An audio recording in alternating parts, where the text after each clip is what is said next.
Hola, amigos y amigas. Mi llamo es host Erico y I am the host of Taquiendo de Famoso de People Place, the most Mexican of all the Mexican television programs, of course. That goes without saying. So, today, here on Talking with Famous People, we're going to struggle with tech problems, and then we're going to eventually read that thing. Why? Why is it difficult? Why? Because I'm too far away from the computer. I already know the answer to this, even with the new batteries. Okay, fine. Top 5 Mbti myths. Number 1. You can eat your own poo. You can't. You shouldn't. Don't do it. They're lying. Number 2. Eat more of your own poo. Again, same thing. Don't believe them. Don't believe those liars, those filthy liars. Don't believe them. Lies. Okay, back on task here. Type is an expression of preferences. Myth. Reality. Type derives from an implicit intentional configuration. My own experience suggests type is from very young if not present. Existence necessitates an intentional element, its inherent agency. Thus, children are born attending and rapidly becoming individual manifestation of their basic tool functions. Myth. Fact. Myth. Some people are borderline. Thinking and feeling are equivalent, for example. Reality. Function configuration is an expression of slot mechanics. All types manifest each manner of attention, at least occasionally, but they do so in a fashion consistent with habitual prioritizations. Myth. Type can change over the course of a person's lifetime. Reality. It's only distantly possible to understand anyone of a different type. We definitely do grow and change, and we do via an architecture of reflexive values and approaches that comprises our configuration. There's no other way to do it. No other way to be human. But via some configuration.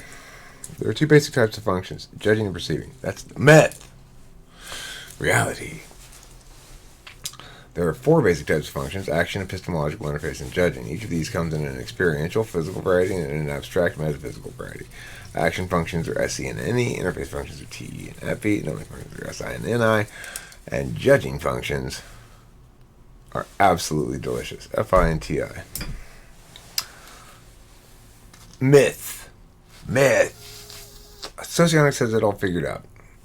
Reality. Socionics offers a lot of good insight, particularly about intertype relations. However, it is also a morass of unwarranted complication. Unsubstantiated socionics claims include dimensionality, blocks, subtypes, mental and vital rings, duality outside of alpha quadra. I think it's substantiated with an alpha quadra fine. Failure to distinguish epistemological functions, failure to know the necessary distinction between metaphysical and physical dimensions, failure to correctly identify objectivity and subjectivity. So, socionics has got all kinds of problems too. Page 51. Everybody's favorite page. I like the color scheme here. It's maybe a little bright.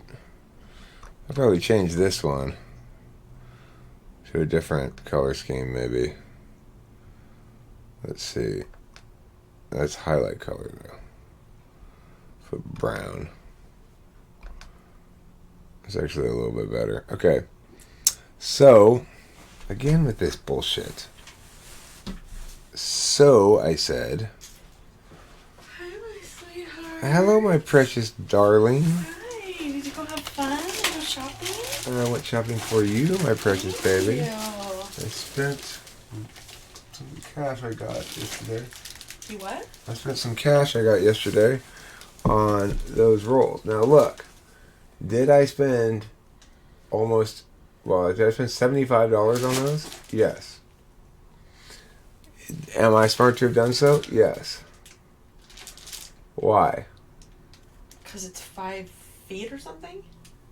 It's 5 yards. Oh, okay. So you have 30 feet of vinyl right there. Okay, 75 so bucks. this is our t-shirt investment, basically? Yeah. This is our t-shirts. Yeah, and I only got 2 colors That's because fine. at These are great 35 bucks a colors. roll, I got you the first 2 colors you said. Anyway, sorry everybody, I'm Oh, sorry. getting a little sidetracked here. Where's Ruby? I don't know, he was here not that long ago. Or he was. It went well for him. He got everything he wanted to get out of the courts, so it was fine. Are you gonna sleep well today, Bubby? Gonna go to sleep, bro? Never again. I'm gonna stay awake from now until death. Okay, well, I made the bed. Okay, I My might. next one's at 3 o'clock. Am I in the middle of a... Yeah, you're in the Oh, middle I'm of it. sorry. Cognitive functions described as process vectors. TI converts experience to meaning and legitimizes via the meanings. FI converts meaning to experience and legitimizes via the experience. SI archives experience as knowledge, meaning not in dispute, and extrapolates therefrom to predict. NI experiences resonance from meanings and understands systems as including the self and is subject to rules governing how they change over time. Renders conclusions they're sourced into knowledge and predicts from the knowledge. NE generates new disputed meanings through linkage to existing disputed meanings and a linkage to knowledge of both types and deals in narratives, creating an environment which justifies either by attachment or detachment. Sometimes these meanings drive physical action execution.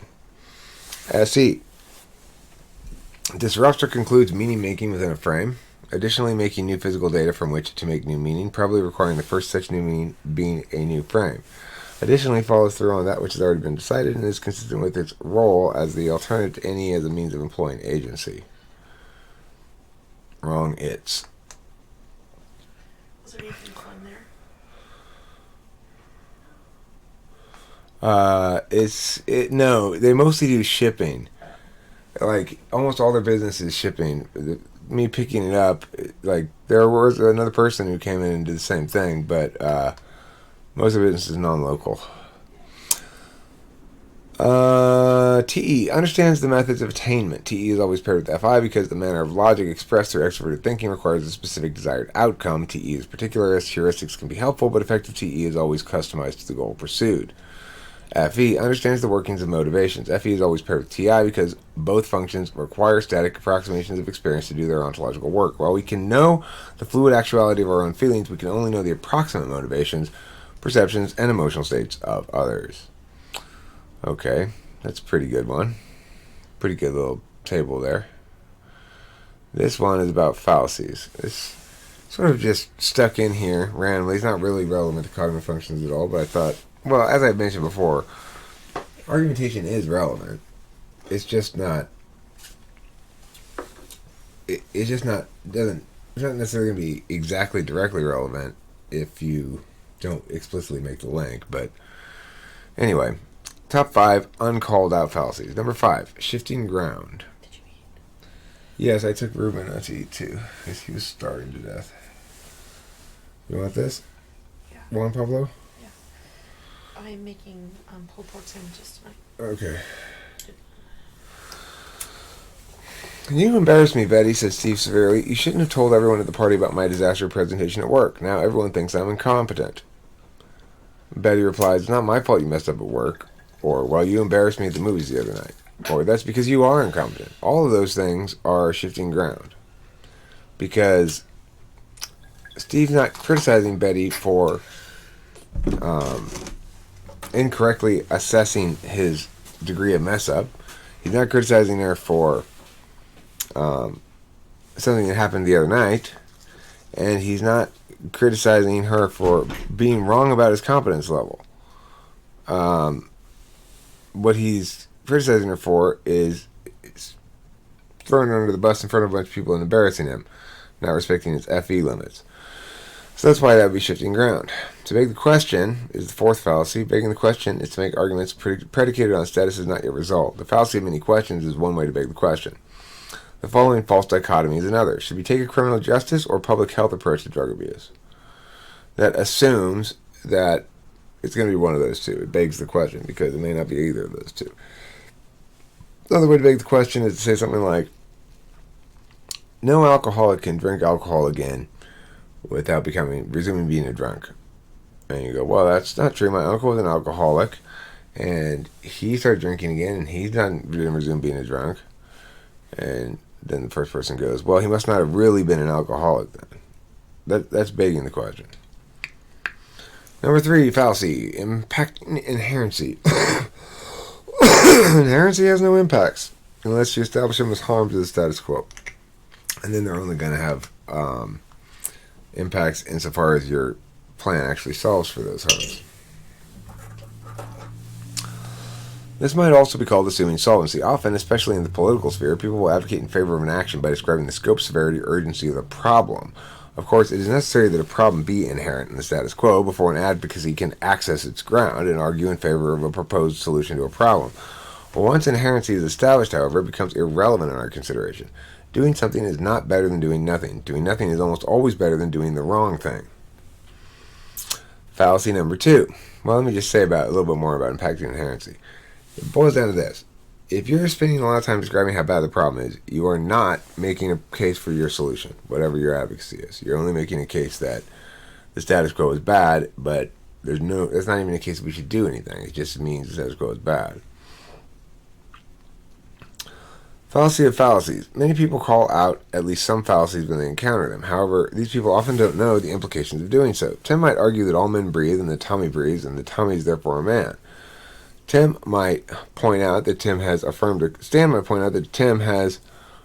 consequent. However, note that Stan has actually not negated anything. While fallacious reasoning fails to meet the substantiation standard, it does not falsify, and conclusions justified fallaciously may nonetheless withstand scrutiny on merits not presented by the advocate. In other words, it is true that Tommy's a man, but it's not because Tommy breathes. So you'd say, Tim might argue that all men breathe, and that Tommy's a man, and therefore he breathes, and that would be a valid conclusion. But you can't say that because all men breathe, therefore everything that breathes is a man. After all, that would mean pigs are men too. You might point out some alternate metric to determine his manness. You could say, well, he has a penis, for example, therefore he's a man. He's a human with a penis, therefore he's a man. And you might say, well, he could be a boy. And he says, well, okay, he's a human with a penis who's over 20 years old. Okay. So, regardless, the point is, the truth of the conclusion, that Tommy is therefore a man, is not negatively impacted by the fact that it was fallaciously attained. It's still true. Appeal to relativism is the number one fallacy, and it's a fallacy sort of that I have named here, and it doesn't really have an identity in the literature or anything, but I'm putting it here because I'm trying to make a point about it, which is, an appeal to relativism is all over the place, and it takes many, many forms. Examples, you can argue anything out forever, so it's all just a wash anyway. Different people see things very differently. Claims that purport to have some grand solution that applies to everyone are pure fantasy. We can't ever objectively determine things like right and wrong. People will always disagree. Every situation and person is unique. Universals don't apply. Beauty is in the eye of the beholder. All you can ever really know is how little you know. Opinions are all equal. Facts are facts, but everyone interprets them differently. That shit's not useful at all, not helpful, and not making any sort of rhetorical progress. You might think it's true, quote unquote. That's why we have to limit the scope of what it is we're arguing about, so that we know who's advocating what and why. And then you can get away from relativism. We have actual choices, real world alternatives, and your relativism doesn't provide us any guidance. So at that point, you're going to have to either make real arguments or step away from the discussion entirely. Simply saying that things mush out is not a meaningful argument. Let's see what the time is on this one. It's been kind of a slapdash video here with Kimberly coming in and such, 13:42. I think I'm going to read one more because I've not been very efficient in this video thus far, so I'll try to be efficient in the last one here. Alright. This is kind of a fun table. I remember making this. How each type spends 1,000 found dollars. Let me pull bar real quick though. I know that's not efficient. That's not being just.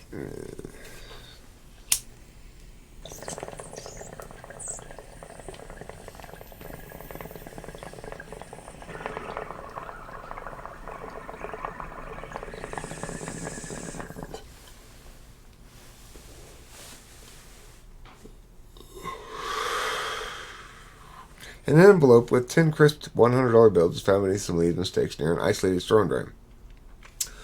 No other humans are visible or audible. In other words, you found $1,000 and there's no way to determine the rightful owner, so it's yours. What does your type do next? ISTJ deposits it into a checking account for general expenses. Very practical. The ISTJ adds to existing slow growth, safe, diversified portfolio of investments. INTJ adds 64 megs of DDR4 RAM to their desktop computer, bringing the total to 128. ENTJ spends it on advertising for one of their corporations. ISFJ, food, decor, something they wanted for a while. ESFJ, hair, mani-pedi, and that darling shabby chic dresser. I don't know if that's how you spell chic. That's not shabby chic. That's the other kind of chic. It must have spell checked me. I don't think I would have spelled it that way. I don't know why it would spell check me though, because it's like this. Chic. INFJ, that ultra rare shirt that only the right people will recognize the significance of. ENFJ, buying gifts or taking people out to dinner. INTP, use it to delay doing stuff for longer. ENTP, eating out, cigarettes, some tool or app plus intoxicants. ISFP, overnight with a date to hot springs, spa, followed by drinks plus a hotel room. ESFP, Vegas, baby, you're totally going to win this time. ENFP, buying brand name drinks and snacks in order to throw a party intended to raise awareness of corporate greed. Yeah, this is total ENFP mood. I'm gonna buy brand name products from the store so I can have this party where I'm gonna raise awareness about the horribleness of corporate greed. INFP, modeling clay and oil paint so as to make their own physical representations of their feelings. ISTP, airsoft gear. ESTP, 8-ball blow. Let's see what happens. We'll start with an 8-ball blow. I've still got, at that point, how much is an 8-ball blow nowadays? Like $150? $200? I don't know. I haven't bought any. I don't think I really have bought any cocaine since I was 18 maybe or something, or 19. Okay, that's that one. Let's see what's on the next page, just out of curiosity. So next page we've got these things. Epistemology functions. And yada yada. I just wanted to say one last thing before I end this video. This was pages 50, 51, 52, and 53. What I wanted to say was I had this thought in the car about NI and SI that was pretty revelatory, I thought. I was driving to... I was supposed to go get Ruben, right? I was sitting here in my chair with Kimberly out here, and I was doing something on the computer and just sort of wasting a little time, and I was like, oh shit, I gotta go get Ruben. Oh, I gotta go get Ruben. So I got up, I went poop, and then I got in the car, and I started thinking about how I could go to this other place with this vinyl that Kim wants to get downtown. So I'm heading down that direction anyway. And so I'm thinking about the vinyl stores that I might go to over there, and yada yada yada. And then a split second later, as usually happens when I'm driving, I think to myself, where am I going? Now, the thing is, even though I was thinking about going downtown to those things, that wasn't where I was going originally, right? That's not my first destination. So I couldn't remember where I was going.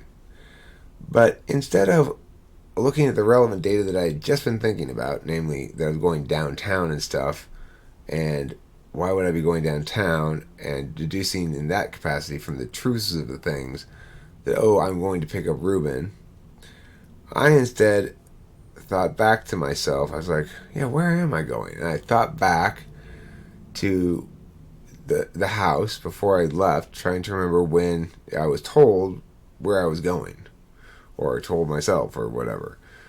Trying to locate the moment in time when that decision had been made, and then at that point I would remember what the decision was, right?